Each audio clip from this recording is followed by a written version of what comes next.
I'm Kaylee. I'm a senior at ADM High School, and I will be reading The Little Drummer Mouse by Mercer Meyer.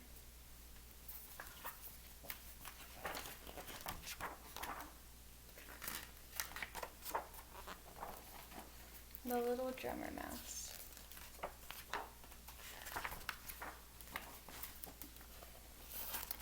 It had always seemed, for as long as the little mouse could remember, that he followed along behind. He was the smallest in his family, and because it was hard for him to keep up with his brothers and sisters, his mother worried about him a great deal. So she made a tiny drum for him out of a hollow acorn. "My littlest one," she told him, "you are always lagging behind, but at least I'll hear you beating on this drum, and that way I won't lose you."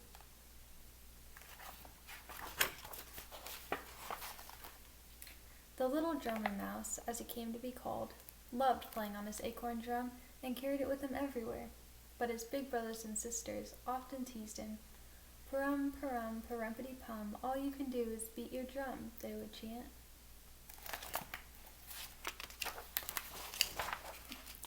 The other forest animals also laughed and teased him. Although the little drummer mouse badly wanted to play with them, he was much too small to join in their rough and tumble games. Instead, he would sit under one of the oak trees and beat tap, tap, tap on his little acorn drum.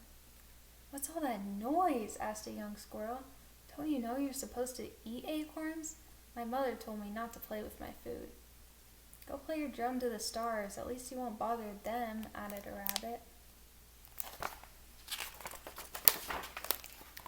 And so that's just what he did. On clear nights, when the mouse family was tucked in bed, the little drummer mouse would often creep outside to the farmer's field. There he loved to watch the stars twinkle back at him as he tapped along, and they even seemed to enjoy his playing as much as he did.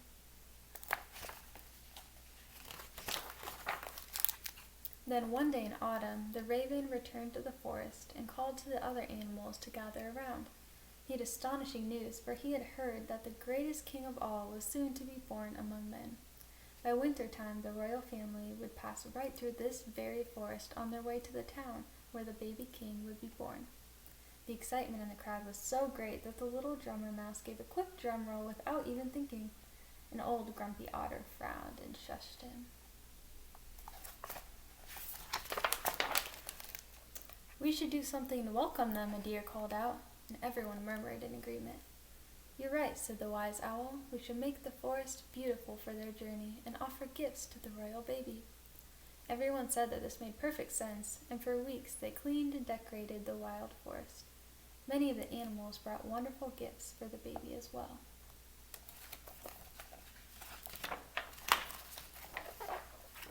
Then they waited. One morning there came a big snowfall, which covered the forest trees and the farmer's field. But on this cold winter's day, very few travelers passed through the forest. There was only a poor man leading a donkey, and a woman wrapped in a thin blanket who rode on the donkey's back. By this time, the animals had grown tired of waiting, for it seemed the royal family would never come. "Well, if this doesn't beat all," said a stylish boar, "and after we've done all this work." "They have some nerve," added a brown bear. The animals were all very upset, but the wise owl calmed them down. "After all," he said, "they're the royal family. No doubt something of great importance came up and the trip was canceled." That cheered everyone up, and since they had prepared a grand celebration, they had a wonderful party anyway. They danced and sang and ate until the sun set, and the first stars of evening twinkled in the heavens above. Later, snug in his bed, the little drummer mouse was still too excited to sleep. Looking out the little window in the bedroom he shared with his many brothers and sisters, he noticed a new bright star that shone down from heaven. It was the most beautiful star he had ever seen. Quietly, he took his acorn drum and crept out to the field to get a better look.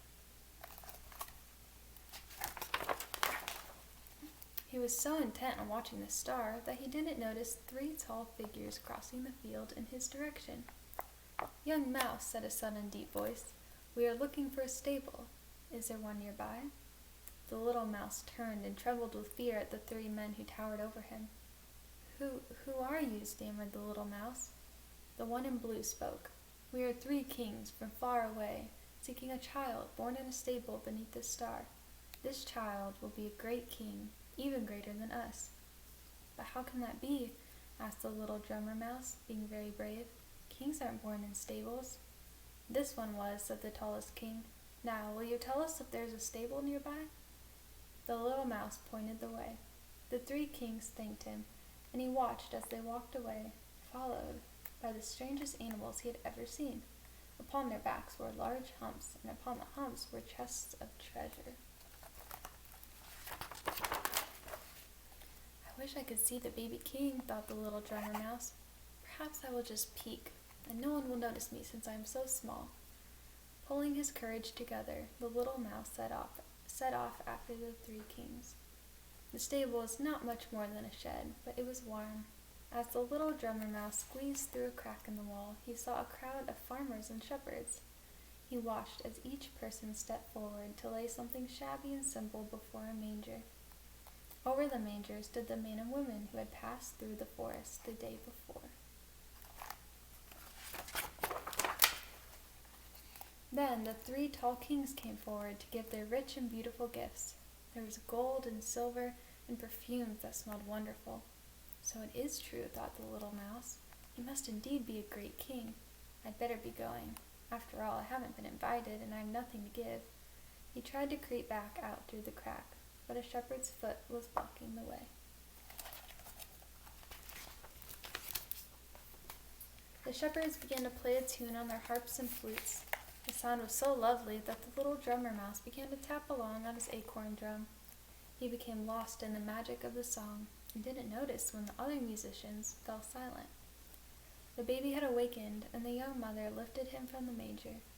She turned toward the little mouse, who was still tapping, and said, "Bring forth the drummer and raise him up so that we may see." Suddenly, 2 large hands scooped him up. The little drummer mouse cringed in terror, but to his surprise the woman smiled at him and said, "You, tiniest of all, keep playing your little drum.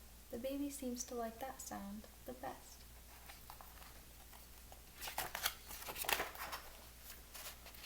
The little drummer mouse looked at the baby, and the baby laughed. Then he began to play again, slowly at first, then a little faster. Everyone listened and smiled, and he could have shouted for joy. The flute chimed in, followed by the harp. Soon everyone in the stable joined along, playing and singing a beautiful song.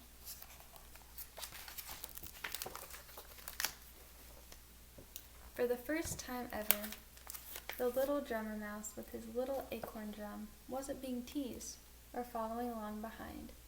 He was leading instead.